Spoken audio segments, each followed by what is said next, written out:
ASMR. Alors aujourd'hui c'est la vidéo sur le personnage de League of Legends. D'après vous c'est lequel? On les fait dans l'ordre, donc c'est Anivia effectivement. Je savais que tu devinerais. Donc un personnage très stylé, comme toujours finalement. Donc j'ai vu il n'y a que la biographie, il n'y a pas d'histoire. Donc ça va être plus court que d'habitude. Mais néanmoins ça a l'air quand même très sympathique à lire. Si la série sur les personnages de League of Legends te plaît, n'hésite pas à t'abonner, à lâcher un petit like et à me mettre un petit commentaire. Allez, sur ce, on passe tout de suite avec la citation d'Anivia qui est: je suis la fureur du blizzard, la morsure du vent, le froid de la glace, je suis Freljord. Voilà, ça c'est ce qu'elle nous dit. Ensuite, Anivia est un esprit ailé, bienveillant, qui subit des cycles sans fin de vie, de mort et de renaissance pour protéger Freljord. Demi-déesse née de la glace la plus froide et des vents les plus coupants. Elle utilise ses pouvoirs élémentaires contre quiconque prétend troubler la paix de sa terre natale. Anivia guide et protège les tribus du Nord, qui la vénèrent comme un symbole d'espoir et la promesse de grands changements. Elle combat de tout son être, sachant que son sacrifice fera vivre la légende et qu'elle renaîtra dans un lendemain nouveau. Voilà, on va donc continuer par la biographie. C'est parti. Cryophénix. Intimement liée au passage des saisons, Anivia est une demi-déesse ancestrale de Freljord, qui représente le cycle éternel de la vie, de la mort et de la renaissance. Pour ceux qui la vénèrent, elle est l'âme élémentaire de Freljord, à la fois un symbole d'espoir et force sacrée du changement. Depuis des générations, les histoires racontent qu'elle récompense ceux qui font preuve de bonté et d'humilité.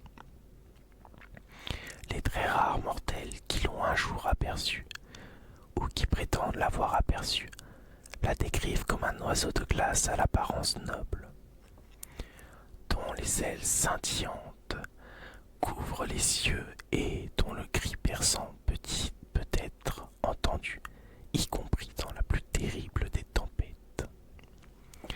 Les gens de la tribu nomade des Notais rapportent comme la naissance d'Anivia a apporté la neige dans ce monde. Lorsqu'elle s'extirpa de son gigantesque œuf de glace, de minuscules éclats furent projetés dans le ciel. Depuis lors, il retombe en tant que flocon de neige. Selon les sagas de la tribu des Corps Noirs, les vents glaciaires qui cinglent Freljord trouvent leur origine dans ses premiers battements d'ailes. Certes, c'est bien Anivia qui commande la puissance de l'hiver. Tous ceux qui cherchent à profaner ces terres doivent se confronter à son implacable riposte. Ses colères sont telles qu'elles peuvent fendre les forteresses et les montagnes, et son cri déclenche un blizzard si glacial qui peut fracasser l'acier. L'une des croyances les plus durables et les plus respectées dit que le plus grand don jamais fait à Freljord par Anivia est la glace pure. Imbibée de magie élémentaire, cette substance qui ne fond jamais est aussi pure que puissante. Les plus grands voyants et mages de glace convoitent depuis longtemps les éclats de glace pure dans le but d'amplifier leur pouvoir. Et il suffit d'en insérer un minuscule éclat dans une arme pour en faire un outil effroyablement meurtrier. Quand les premiers mortels arrivèrent à Freljord, Anivia les accueillit généreusement. Constatant qu'ils ne supportaient pas le froid, elle les guida vers les vallées isolées où ils pourraient s'installer et apprendre lentement mais sûrement à résister à la rudesse des éléments. Elle subvint à leurs besoins et veilla sur eux pendant leurs premiers siècles de peine. En retour, ils se mirent à la vénérer. Anivia espérait que ces tribus nouvellement arrivées uniraient leurs forces pour défendre Freljord des envahisseurs extérieurs.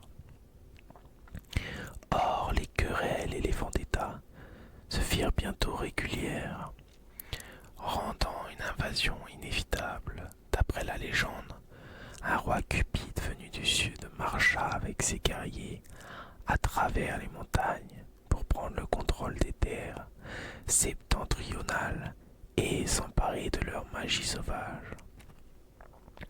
Anivia fut si exaspérée par leur orgueil et l'irrespect de ces étrangers qu'elle fit éclater sur eux une tempête de neige qui dura un siècle et un jour. D'après ses habitants, les pierres dressées qui ponctuent encore aujourd'hui la plaine mordante sont les restes de cette ancienne armée. Toute histoire raconte la légende du La Brise-Lance, une chef de guerre sublimée qui reçut les faveurs d'Anivia lorsqu'elle sauva un jeune faucon des griffes d'un loup givre gros.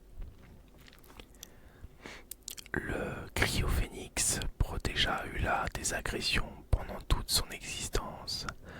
Quand elle tomba enfin au combat après avoir vécu près de 100 hivers, on dit qu'Anivia l'accueillit toute elle déployée. Si de telles légendes disent vrai, alors Anivia a certainement assisté à l'émergence et à la chute d'innombrables civilisations des mortels. D'autres vestiges plus diffus de ces lointaines époques demeurent, mais nombre d'eux ont été oubliés, enfouis sous plusieurs millénaires de neige. Anivia, elle, échappe inexorablement à la mort. Les sagas racontent qu'elle a été abattue et terrassée plusieurs fois au cours de l'histoire, mais qu'elle est toujours revenue à la vie. Car aussi longtemps que Freljord existera, son âme demeurera immortelle. S'il peut s'écouler des siècles, voire des millénaires avant sa renaissance, chacune d'elles marque l'aube d'une nouvelle ère. Ainsi, elle est vue comme une bénédiction. Son apparition annonce souvent l'émergence d'une nouvelle menace à l'horizon. On raconte qu'un jour, elle se sacrifia pour interrompre un assaut de marcheurs sinistres.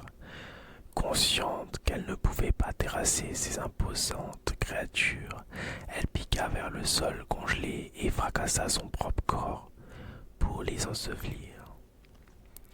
Depuis peu, certains affirment qu'Anivia a une nouvelle fois émergé de son œuf et qu'elle s'est présentée devant la nouvelle meneuse des Avarosans, la chef de guerre H.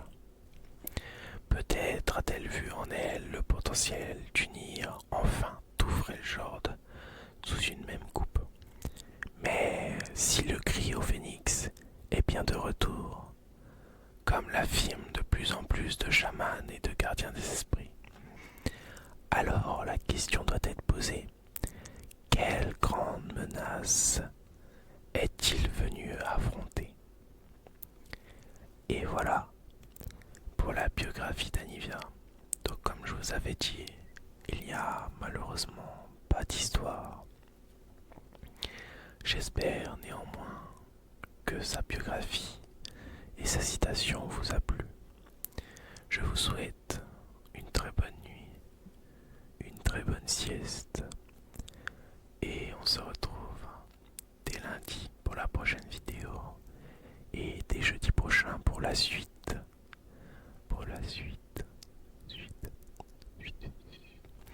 Sur ce,